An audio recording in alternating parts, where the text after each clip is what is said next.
Is it true that only overweight persons can get type 2 diabetes? Hi there, and welcome back to Healthy Fit and Fab. Today, I'm excited to share a special presentation from our Health Talk Sundays webinar series, Taking Charge of Your Type 2 Diabetes. And in this two-part video, you'll learn some key insights about type 2 diabetes, how to prevent or delay the disease, and how to reduce the risk of complications. Plus, by the end of this video, you'll have a simple yet powerful tool to help assess whether you or someone you care about might be a risk. So stick around. Hello, hello, ladies and gentlemen. Happy Sunday. It's a pleasure to be here this afternoon. Thank you so much for that wonderful introduction. And I'm thrilled to welcome each and every one of you here as we embark on this journey, take control of your type 2 diabetes. And as Mr. Chybar and Dr. Francis mentioned before, it is the start of something new and life changing. And whether or not you have diabetes, this presentation is for you. Right. Let's talk about we spoke about being common. So I'm gonna ask you to put a one in the chat for me if you know someone who has diabetes. And I'll bring up the chat in the meantime. Okay, so I'm seeing some ones come in. And I'm not surprised by this because unfortunately it is such a common disease as you heard earlier, and it's impacting millions worldwide. In Jamaica alone, according to the International Diabetes Federation, we have over 230,000 persons diagnosed with diabetes in Jamaica, and that's what we know of. Right? And so it's so common and yet so preventable.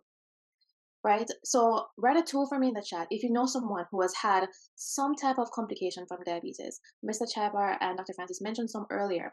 Maybe they've lost a leg, maybe they went blind, maybe they had some sexual problems or died as a result. See, diabetes is the second leading cause of death in Jamaica. And again, it's a disease where, in many cases, it can be prevented. Complications can also be prevented or delayed, and potentially saving you hundreds of thousands of dollars as well. And whether in treatments or doctor visits, pain and suffering. And so, by you being here today, you sharing that link with other persons to join here today, you get to broaden your knowledge, or maybe it's a refresher because a lot of what I'm sharing today, maybe you've heard it before, but now you'll be hearing it a little bit different. And so it just a little refresher for you because you'll be learning about preventative measures as well that can be taken to help reduce the risk of developing type 2 diabetes or for developing any complications. So as you can see, it's important whether or not you have diabetes. And so I do have a slide to share with you. So while I'm bringing up the slides, and I'm going to ask you to write something from in the chat, one activity you enjoy doing, and to use one word that you can use to describe yourself. So one activity you enjoy doing, and one word you'd use to describe yourself. I'll start as well while I'm bringing up the slide. So for me, I enjoy swimming and I believe I'm a caring person as well. So that's just the things I'm saying for you. All right, I'm bringing up the slides in the meantime. And as we go through today, one thing I'd like to say as well is that feel free to type in the chat any questions that pop up along the presentation. Right, I'll be happy to go ahead and answer them as well as we're going along. So just type as questions come in, you can type them in the chat. And I'm looking at this, enjoying movies, I'm reflective, love empowering books, jogging, I'm caring, reading. Beautiful. And I want you to keep those in mind as we go along. So today, as we do have an exciting agenda lined up for you, and I'm just going to bring it up. You can let me know in the chat if you're able to see the slides. All right. Okay, so I'm seeing that I'm loving the messages that are coming in the chat. Wonderful.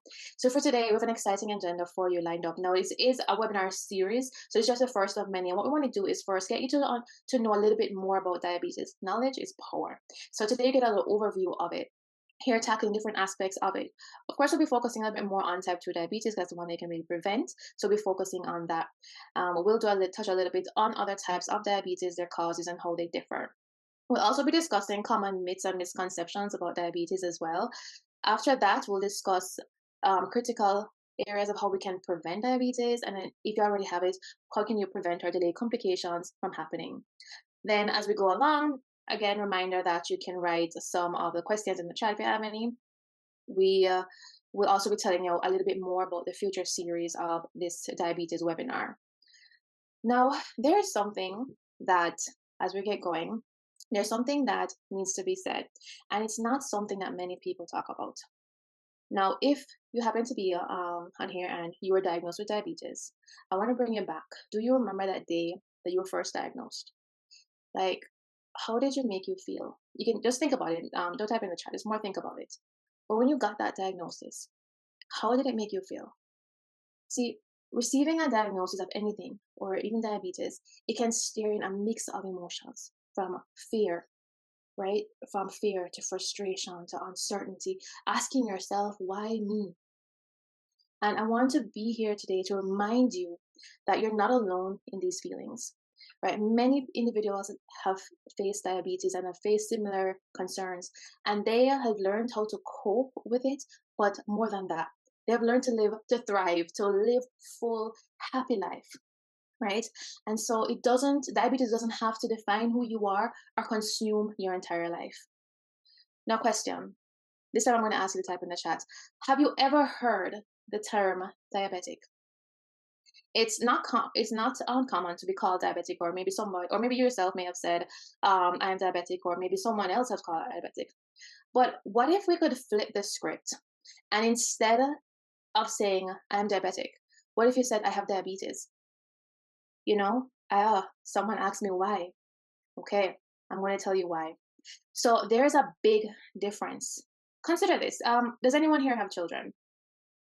Now, imagine one day your child comes home to you, and after a tough day, a challenging day, and they say to you, they had a challenge, they say to you, Mom, Dad, I'm a failure. What would you say? Would you agree and say, yes, you're a failure? Or would you hug them, hold them close, and say, no, honey, you're not a failure. You simply faced a challenge and you have an opportunity to learn and improve. Can you see the difference between the two?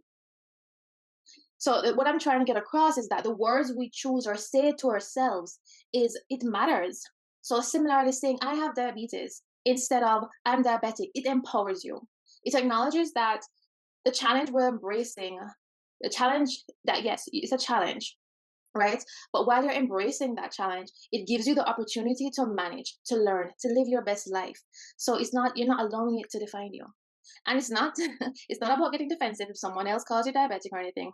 It's more about how you see yourself, so that you can take this powerful step towards self-empowerment.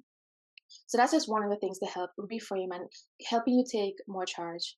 And I want to let that sink in as I change the slides to get ready into the presentation. All right. Now, what exactly is diabetes mellitus? So a lot of times we talk diabetes. Now there are several types of diabetes, but there's a big group for them called diabetes mellitus. And what it is one type. And what it is, it refers to a group of conditions that affect how our body uses sugar. And glucose is one of the sugar as well. So you hear me interchange it from them. So what happens is that it affects how the body uses sugar from the food we eat. And as a result, because it can't use the sugar properly, there's a buildup of sugar in the bloodstream. And that's how you'll get the term high blood sugar. And as you go through, you'll see if the levels continue to be high, that's where you can get to complications if it's not managed properly. So I'm going to give a little idea of what normal blood sugar levels are, and before, or what it is to be termed as diabetes. So there are different types of tests that doctors will use when they're trying to check for whether or not someone might have diabetes. So we have what is called the HbA1c test, and this checks what your blood sugar levels have been like over the past 3 months. So it's like it giving an average of what your blood sugar levels were for that. So if it's below 5.7, then it's been considered normal. If it's above 6.5, it's considered in the diabetes range. Now, if it's between those 5.7 and 6.4, that's what we call pre-diabetes. And what pre-diabetes means, it's like it's not high enough to be called diabetes, and the value is not low enough to be considered normal. So it's like a warning sign for persons that, look, if you continue on the path that you're going, you're entering danger zone. So actions need to be taken here right away so we can prevent you from going into the diabetes range where a lot of complications can occur. So it's like that warning sign to you that action must be taken now. There are other ways that we can check for whether or not you're diagnosed with diabetes, such as doing what we call a fasting blood sugar test, where you haven't eaten for some time and we check the blood sugar levels. You can take a screenshot of this as well. So if it's 99 or 99 milligrams per DL, then it will be considered normal. If it's 126, it's considered, or higher, it's considered diabetes. In between is pre-diabetes.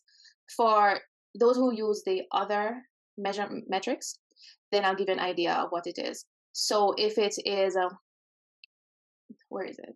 So if it is 99, or if it is below below 5.6, sorry, below 5.6, then it's considered normal. If it's above 7, it is considered diabetes range, and that's millimole per liter. So that's if depending on the metrics you're using. Okay, now are all diabetes the same? Myth or fact? So we got a question here. Now I'll be doing a little bit myth or fact as we go along. Are all diabetes the same? So in this, the question is a myth. Now, while some diabetes may be very similar and have similar characteristics, they actually are different, right? They have different risk factor causes and management strategies, even though some things may overlap. So the common ones that we see are type 1 diabetes, gestational diabetes, and type 2 diabetes. Type 2 is the most common one, accounting for 90% of the diabetes. So I'm going to be talking a little bit about each, we're focusing more on type 2. And to really understand what is happening with the different diabetes, you need to know what is normal. So let's say that you've eaten a sandwich and it's been broken down into glucose or sugar, because our body needs food, it needs energy, and it gets the energy from the food we eat. So we've broken down that food, it's now as a sugar circulating in our bloodstream, but we need it to enter our cells so our different parts of our bodies can use it. However, for it to enter the cell, we have to unlock this keypad, this lock here. And that's where insulin comes in, right? And we have an organ called pancreas that makes the key, the insulin, to open this lock. And so normally, in a normal, healthy pancreas, healthy body that's not having diabetes or high blood sugar, the insulin will unlock the key, and therefore sugar can enter and we're good. But in type 1 diabetes, the key is missing. What happens is that the pancreas is not able to make the insulin as it should, because its own body is attacking it. And so that part of the pancreas is having some issues making the insulin, and so the sugar can't enter, and so it stays in the bloodstream. And that's where you get those high blood sugar levels as it keeps piling up, trying to get in. And that's where you'll see the persons with type 1 diabetes, their management is mainly getting insulin injections or using a pump. And type 1 is usually diagnosed more mainly in younger ages. That's when usually a person start to show up with it. Now, the next one I'm going to take a look at is gestational diabetes. Now, the question is, if you have gestational diabetes, does it matter? Does it have to be taken serious since it's going to be going away after childbirth? Now, the answer is, while gestational diabetes does go away after giving childbirth, it's still a very serious thing that needs to be managed appropriately. Now, gestational diabetes is diabetes or high blood sugar that occurs during pregnancy, meaning they didn't have it before. It was during pregnancy at a certain time that it was diagnosed. And it can affect both mommy and the baby. And so very important that they're taking management strategies while they have it. And even though it goes away after childbirth, the risk for type 2 diabetes is highly increased. The studies are saying it's increased by 50%. And so this means that you still have to be making sure that you're taking preventative strategies to help reduce your risk of developing type 2 diabetes. Now, and also the risk of blindness from diabetes as well also increases during pregnancy. So you can see that in the chat as well, so that's something to also note. And we spoke about that. Imagine not being able to see all the beauty around you. Now, switching gears to type 2 diabetes. What is happening here? So in type 2 diabetes, now what's happening is that the pancreas is working okay in the beginning and it's producing the insulin, but for some reason the lock won't open. Like it's not as sensitive as it should be, and so it takes a little bit more nudge for it to open. Sometimes the pancreas has to make more insulin trying to get the lock open just so the sugar can go in, right? And so that's an issue. And because the pancreas sometimes works over time, sometimes it reaches to a point it can't make enough insulin. So that's the main differences amongst the different types of diabetes. Now, what we're going to take a look at now, and again, if you have any questions, you can type it in the chat. What we're going to take a look at now is what are the risk factors for diabetes, type 2 diabetes, and is it that only older adults get type 2 diabetes? Is that a myth or a fact? So again, here, this is a myth. So while older persons are at higher risk for type 2 diabetes. So the older you are, your risk increases, and it's around 40 or older.